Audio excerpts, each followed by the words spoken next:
Primera parte del ingenioso hidalgo Don Quijote de la Mancha. Capítulo primero, que trata de la condición y ejercicio del famoso hidalgo Don Quijote de la Mancha.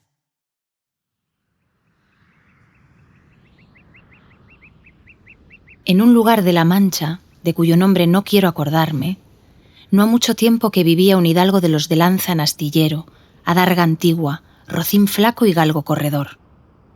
Una olla de algo más vaca que carnero, salpicón las más noches, duelos y quebrantos los sábados, lantejas los viernes, algún palomino de añadidura los domingos, consumían las 3 partes de su hacienda. El resto de ella concluían sayo de velarte, calzas de velludo para las fiestas con sus pantuflos de lo mesmo, y los días de entresemana se honraba con su vellorí de lo más fino. Tenía en su casa una ama que pasaba de los 40 y una sobrina que no llegaba a los 20, y un mozo de campo y plaza que así ensillaba el rocín como tomaba la podadera. Frisaba la edad de nuestro hidalgo con los 50 años. Era de complexión recia, seco de carnes, enjuto de rostro, gran madrugador y amigo de la caza. Quieren decir que tenía el sobrenombre de Quijada o Quesada, que en esto hay alguna diferencia en los autores que de este caso escriben, aunque por conjeturas verosímiles se deja entender que se llamaba Quejana. Pero esto importa poco a nuestro cuento. Basta que en la narración de él no se salga un punto de la verdad. Es pues de saber que este sobredicho hidalgo, los ratos que estaba ocioso, que eran los más del año, se daba a leer libros de caballerías, con tanta afición y gusto, que olvidó casi de todo punto el ejercicio de la caza y aun la administración de su hacienda. Y llegó a tanto su curiosidad y desatino en esto, que vendió muchas hanegas de tierra de sembradura para comprar libros de caballerías en que leer, y así llevó a su casa todos cuantos pudo haber de ellos,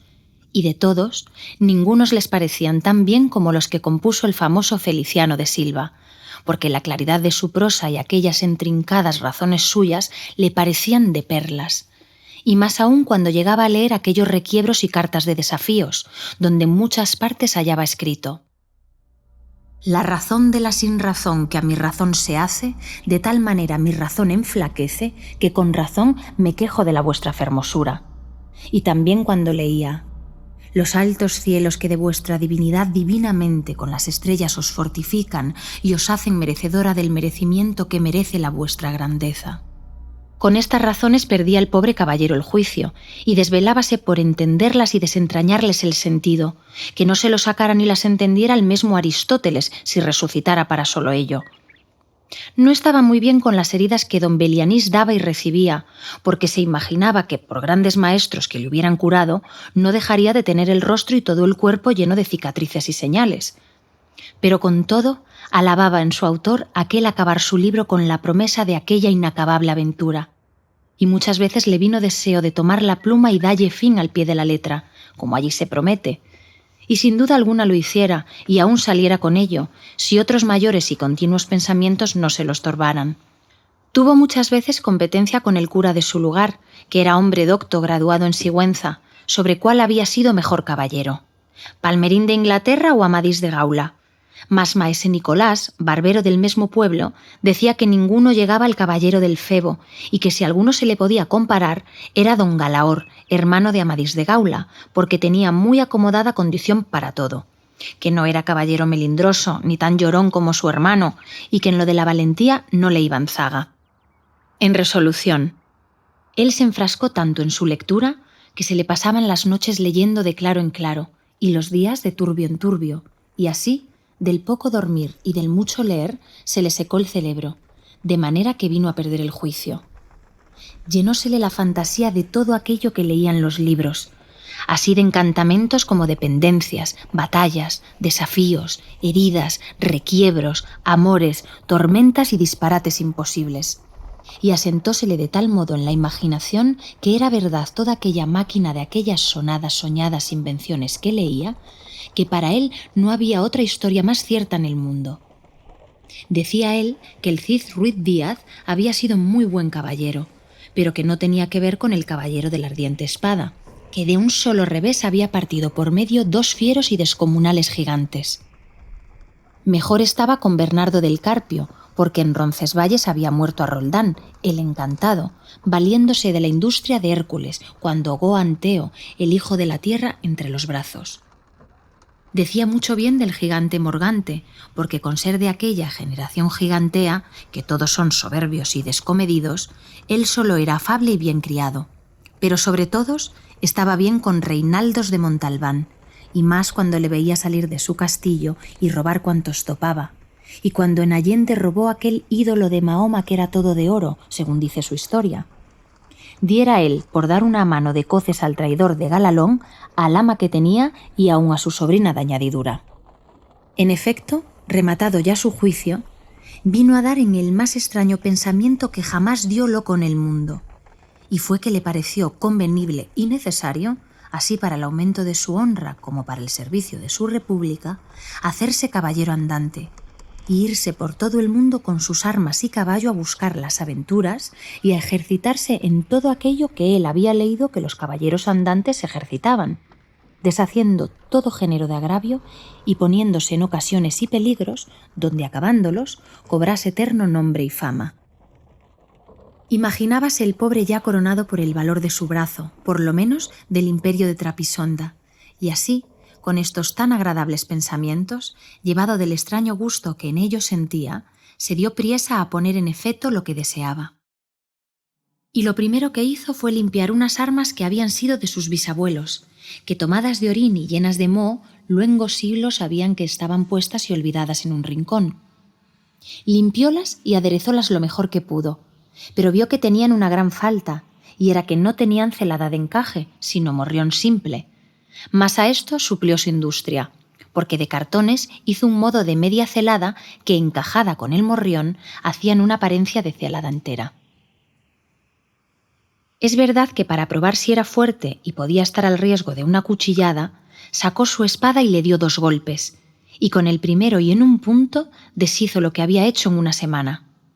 Y no dejó de parecerle mal la facilidad con que la había hecho pedazos, y por asegurarse de este peligro, la tornó a hacer de nuevo, poniéndole unas barras de hierro por de dentro, de tal manera que él quedó satisfecho de su fortaleza, y sin querer hacer nueva experiencia de ella, la diputó y tuvo por celada finísima de encaje. Fue luego a ver a su rocín, y aunque tenía más cuartos que un real y más tachas que el caballo de Gonela, que tantum pelis et osa fuit, le pareció que ni el bucéfalo de Alejandro ni Babieca el del Cid con él se igualaban. 4 días se le pasaron en imaginar qué nombre le pondría, porque según se decía él a sí mismo, no era razón que caballo de caballero tan famoso y tan bueno él por sí estuviese sin nombre conocido. Y ansí procuraba acomodársele de manera que declarase quién había sido, antes que fuese de caballero andante y lo que era entonces, pues estaba muy puesto en razón que, mudando su señor estado, mudase él también el nombre, y cobrase famoso y de estruendo, como convenía a la nueva orden y al nuevo ejercicio que ya profesaba. Y así, después de muchos nombres que formó, borró y quitó, añadió, deshizo y tornó a hacer en su memoria e imaginación, al fin le vino a llamar Rocinante, nombre, a su parecer, alto, sonoro y significativo de lo que había sido cuando fue rocín, antes de lo que ahora era, que era antes y primero de todos los rocines del mundo. Puesto nombre, y tan a su gusto a su caballo, quiso ponérsele a sí mismo,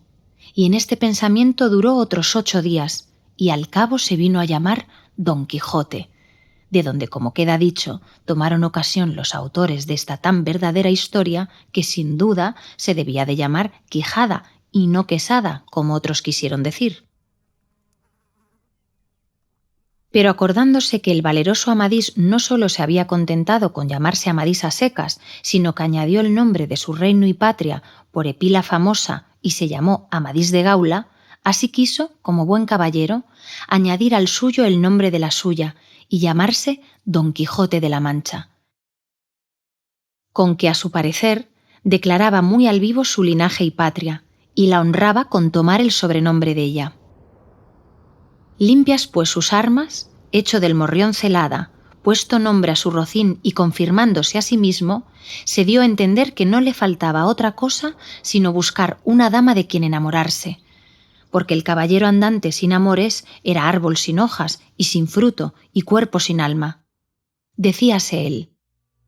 si yo, por malos de mis pecados o por mi buena suerte, me encuentro por ahí con algún gigante, como de ordinario les acontece a los caballeros andantes, y le derribo de un encuentro, o le parto por mitad del cuerpo, o finalmente le venzo y le rindo, ¿no será bien tener a quien enviarle presentado y que entre y se hinque de rodillas ante mi dulce señora y diga con voz humilde y rendido: yo, señora, soy el gigante Caraculiambro, señor de la ínsula Malindrania, a quien venció en singular batalla el jamás como se debe alabado caballero Don Quijote de la Mancha, el cual me mandó que me presentase ante vuestra merced para que la vuestra grandeza disponga de mí a su talante? Oh, cómo se holgó nuestro buen caballero cuando hubo hecho este discurso, y más cuando halló a quien dar nombre de su dama. Y fue a lo que se cree que en un lugar cerca del suyo había una moza labradora de muy buen parecer, de quien él un tiempo anduvo enamorado, aunque según se entiende, ella jamás lo supo ni le dio cata de ello. Llamábase Aldonza Lorenzo, y a ésta le pareció ser bien darle título de señora de sus pensamientos, y buscándole nombre que no desdijese mucho del suyo y que tirase y se encaminase al de princesa y gran señora, vino a llamarla Dulcinea del Toboso, porque era natural del Toboso, nombre, a su parecer, músico y peregrino y significativo, como todos los demás que a él y a sus cosas había puesto.